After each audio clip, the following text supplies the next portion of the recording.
Bismillah, kita sekarang masuk ke seorang sufi besar. Asalnya dari Balkh. Kalau di tulisannya Balkhi. Daerah Afghanistan. Dari sekitar awal abad 13. Jalaluddin Rumi ini lahirnya 1207 dan nanti meninggalnya tahun 1273. Sufi Jalaluddin Rumi ini terkenal tidak hanya di dunia Islam. Orang Barat juga banyak yang jatuh cinta sama Jalaluddin Rumi. Dulu tahun 2007 waktu PBB 2007 800 tahun peringatannya Rumi, itu UNESCO PBB mencanangkan tahun 2007 adalah tahun Jalaluddin Rumi. Jadi orang Barat aja banyak yang jatuh cinta, padahal kita banyak yang nggak kenal sama Jalaluddin Rumi. Jangan-jangan orang luar lebih mengapresiasi. Dan sejauh yang saya tahu, muka kita umat Islam itu banyak diselamatkan oleh beliau-beliau ini. Stigma-stigma negatif Islam yang teroris, Islam yang ngamuan, itu menjawabnya mudah karena ada orang-orang seperti Jalaluddin Rumi ini. Jadi kalau ada yang ngomong, oh Islam itu ngamuan, oh enggak, coba dilihat Rumi itu. Kebetulan nama ini diakui. Bahkan Paus Yohanes ke-23 itu menghormati Rumi. Dia bilang, kalau di hadapan Rumi saya harus tunduk dan patuh. Itu mereka. Dan jangan lagi tokoh-tokoh Muslim seperti Iqbal, termasuk juga tokoh Hindu seperti Gandhi, itu idolanya juga Rumi. Di masjid ini juga Rumi kan kita kaji bareng Cak Kus. Ya, semoga, makanya kok lama sekali ya ngaji filsafat nggak ngangkat-ngangkat Rumi. Loh, tiap sekian minggu kalian kan sudah ketemu Rumi. Cuma karena banyak yang minta, ya sudahlah saya angkat di filsafat cintanya. Sebenarnya banyak gagasan-gagasan original dari Rumi, cuma malam ini kita ngomong cintanya saja. Rumi ini ayahnya sendiri itu seorang wali, seorang ulama. Gelarnya Sultanul Ulama. Namanya Syekh Bahauddin Walad. Aslinya dari Balkh, Afghanistan. Afghanistan zaman dulu itu kan masuk wilayahnya Persia. Cuma waktu Rumi umur 3 tahun, Syekh Bahauddin Walad dan keluarga ini pindah ke Konya. Konya itu di satu daerah namanya Rum. Konya ini masih, kalau hari ini wilayah Turki. Makanya karena tinggalnya di daerah Rum, gelarnya, panggilannya Rumi. Asalnya dari Rum. Nama aslinya Jalaluddin. Nanti Jalaluddin Rumi ini sejak kecil sudah pinter. Bahkan begitu masuk ke Konya, beberapa tahun saat dia umur 7-8 tahun, sama ayahnya diajak sowan ke wali besar saat itu, Fariduddin Attar.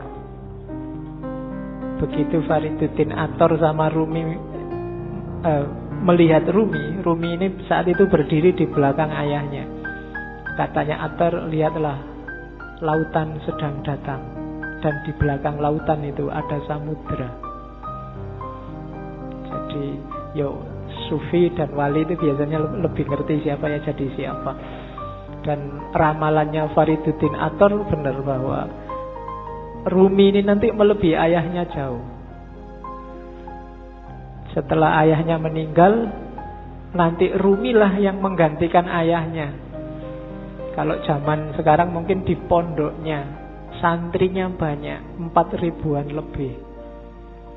Sehingga dikenallah nanti Rumi dengan gelar Maulana. Maulana Rumi, tuan kami, tuannya orang Rum. Itu karena kepinterannya seorang Rumi. Jadi dia profesor pinter zaman itu. Meskipun nanti ada titik balik kehidupannya yang membuat dia jadi tidak sekedar orang pinter, tapi jadi orang sufi besar. Jadi satu yang bikin titik balik ini nanti ketika dia bertemu gurunya, namanya Syamsu Tabriz, Syamsuddin At-Tabrizi. Ini sufi misterius yang kemarin waktu kita ngaji Sunan Kalijaga kan, waktu Sunan Kalijaga mau naik haji ke Mekah terus transit di Malaya, di Pulau Upih itu nunggu kapal, bergurulah Sunan Kalijaga pada seorang wali yang namanya Syamsu Tabriz. Kalau di Serat Jawa namanya Syekh Sutabrid.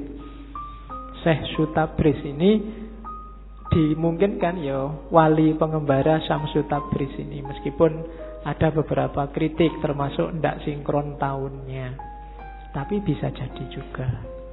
Nah, itu Rumi jatuh cinta luar biasa sama gurunya. Jadi kalian gak usah heran kalau baca sejarahnya Rumi. Rumi kok sampai segitunya ya sama gurunya. Masa gurunya cowok loh. Ya kan, biasanya sing pikirannya aneh-aneh, cowok seneng cowok berarti enggak gitu. Ya, kayak kamu kagum sama gurumu yang kamu anggap luar biasa kan juga kamu saking hurufnya, saking senengnya. Dan Rumi ekstase kalau sama gurunya ini. Rumi dapat banyak sekali pelajaran dari Syamsu Tabriz. Dari situlah Rumi kemudian mulai menarik diri dari dunia ramai. Dia mulai zuhud, mulai uzlah, yang nanti memunculkan fitnah-fitnah, bikin Syamsu Tabriz tidak nyaman di dekat Rumi, terus pergi. Ketika gurunya ini pergi, itu Rumi mengalami semacam depresi, semacam stres, ditinggal orang yang paling disayangi. Mulai keluar bakat sastranya, syair-syairnya lahir. Termasuk nanti setelah ditinggal gurunya ini lahirlah tarian paling terkenal yang kita lihat mungkin di masjid ini kemarin waktu burdan kan juga ada.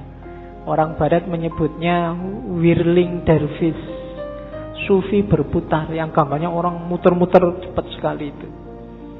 Jadi itu sebenarnya waktu Rumi sumpek, suatu ketika dia ke tempatnya seorang muridnya namanya Salahuddin. Salahuddin ini pandai besi. Jadi tukang besi yang biasanya nempa besi itu. Nah, dia merenung di situ, termenung. Tiba-tiba dia dengar ketukan besi itu yang teng yang membentuk apalah kalian. Saya tidak tahu di Jogja di mana ya pandai besi, sekarang enggak, mungkin enggak populer. Tapi dulu ada tukang besi. Nah, lama-lama bunyi ketukan ini di telinganya Rumi kedengaran kayak bunyi wirid, kayak bunyi Allah, Allah, Allah. Terus di setiap ketukannya, dan secara enggak sadar tubuhnya bergerak mengikuti irama ketukan besi itu. Dari situ nanti terus dia berputar.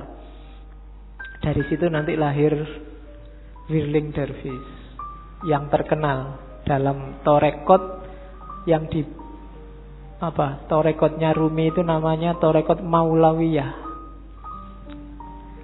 Oke. Jadi torekot yang dikembangkan sesuai ajaran-ajaran Rumi. Ajaran-ajarannya dirumuskan sama sahabatnya yang namanya Syekh Husamuddin. Kalau Rumi dia nulis beberapa kitab besar yang populer, yang kita ngaji di sini sama Cak Kus itu Rubaiyat. Rubaiyat itu 1600 bait syair. Nanti kitab yang dia tulis paling terkenal lagi Diwanu Syamsu Tabriz. Ini pujian-pujian syair tentang gurunya Syamsu Tabriz. Tentang gurunya juga dia tidak cuma nulis diwan, tapi nulis Maqalatus Syamsu Tabriz. Dia juga nulis maktubat. Yang paling terkenal dari Rumi secara internasional juga adalah Masnawi. Masnawi ini bagi beberapa tokoh disebut Qurannya Persia, karena ditulis awal pakai bahasa Persia. 25.000 bait syair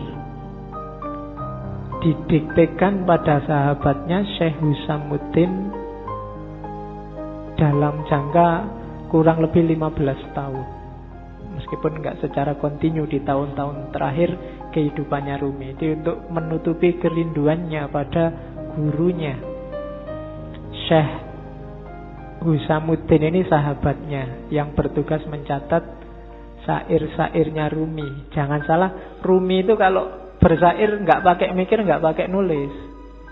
Namanya bil bidah. Jadi kayak orang ngomong tiba-tiba keluarnya syair aja. Jadi dia nggak pakai, kayak kalian kan bikin puisi sak garis keliru dicoret, dihapus, ganti lagi. Kurang indah dihapus. Enggak, kalau Rumi namanya bil bidah, secara langsung. Badihi itu kan langsung. Jadi begitu dia ekstase, dia ngomong dan muridnya mencatat. Dari situ lahirlah Masnawi yang 25.000 bait syair. Dan syairnya itu, kalau Masnawi coba sekali-sekali dibaca. Saya tahu teman-teman akrab enggak ya dengan warisan-warisan semacam ini. Saya dulu zaman mahasiswa sukanya yang terjemahannya Nicholson itu. Nicholson aja menerjemahnya panjang, hampir 25 tahun. Menerjemah karyanya Rumi mulai 1925 sampai 1950. Orientalis itu mau sekian puluh tahun menggeluti karya umat Islam. Jangan dibandingkan sama kita. Ya, nanti kita malu. Kita kan bisanya cuma marah-marahin orientalis. Padahal kita tidak mau setekun orientalis untuk belajar Islam. Itu kelebihan kita hari ini. Iya, kita kan senengannya nafsu. Kalau ada yang nggak cocok dikit marah-marah. Kemarin saya waktu di Jakarta ada wartawan yang tanya, Pak Faiz, ngaji filsafat itu kitabnya apa? Tidak ada kitabnya. Lah kok tidak ada kitabnya? Ya memang tidak ada. Lah terus pakai apa? Tak bilangin kitabnya itu kitab cahaya. Kan kitabnya cahaya toh kita. Iya. Jadi terus yang datang itu siapa aja kan? Biasa tak pakai guyon itu kan. Yang datang ke sini itu semuanya bercahaya. Karena senengannya pegang HP, dipegang, wajahnya bercahaya semua. Ada yang tanya gitu. Ya kemarin saya waktu sama Pak Said Akil itu kan, terus gimana ya Pak solusinya, ada hoax, ada berita palsu, itu kan di panel sama banyak tokoh yang lain. Solusinya banyak tapi ya masih sumpek aja. Akhirnya terakhir, kata-kata terakhir Pak Faiz gimana kalau kita berdoa saja. Doa kita itu selama ini kurang. Kita kan biasanya doanya Rabbana atina fid dunya hasanah wa fil akhirati hasanah. Sekarang dunianya tambah satu lagi, dunia maya. Itu kan kita kan bingung hari ini gara-gara dunia maya. Jadi gimana Pak Yai Said kalau doanya sekarang kita tambah ya Rabbana atina fid dunya hasanah wa fid dunya maya hasanah wa fil akhirati hasanah. Ya, wong Jakarta bingung iki ayo opo. Oke, terus. Jadi Rumi seperti itulah sosoknya. Kalau dari sisi fikih, Rumi ini Hanafiyah, bukan Syafi'iyah. Kalau dari sisi kalam, Rumi ini Maturidi, Sunni jelas. Jadi di antara Sufi besar, kebanggaannya orang Sunni itu Jalaluddin Rumi. Ada satu kisah yang saya suka waktu Rumi berguru sama Syamsul Tabriz. Satu ketika gurunya ini kan wali itu kan so aneh-aneh. Satu ketika Rumi, kita malam-malam ngobrol gini kan enaknya sambil minum ya. Mbok tolong kamu beliin arak, nanti kita minum bareng-bareng. Rumi heran. Sampean ini sehat Pak Guru? Kan kamu sering gitu hari ini kan, Anda sehat? Mesti gitu. Ya. Sekarang kan sering kamu disindir gitu kan, di WA di Facebook kan mesti gitu. Anda sehat? Yang paling banyak sekarang Anda Muslim? Mesti gitu. Ya. Kalau yang perempuan gampang jawabnya, bukan, saya muslimah. Sama gurunya disuruh beri arak, disuruh beri minum-minuman keras. Kan Rumi, ya gimana, guru saya malu nanti kalau ketahuan murid-murid saya, ketahuan orang-orang, wong wali kok malah minum-minum. Loh, kamu mau apa enggak? Kalau enggak mau ya enggak usah jadi muridku. Yalah, terpaksa berangkat. Padahal kedai arak itu ada di perkampungan orang Nasrani. Akhirnya Rumi ya wis gampang lah diatur. Terus dia pakai jubah besar. Habis beli terus dimasukin jubahnya biar enggak ketahuan. Ya kok dilalah orang-orang Nasrani yang ada di situ ngincer, ngapain Rumi di sini? Malah beli minuman keras. Diikuti dari belakang. Begitu nyampe depan masjid, teriak ini orang Nasrani. Lihat wali kalian, sufi kalian beli minuman keras.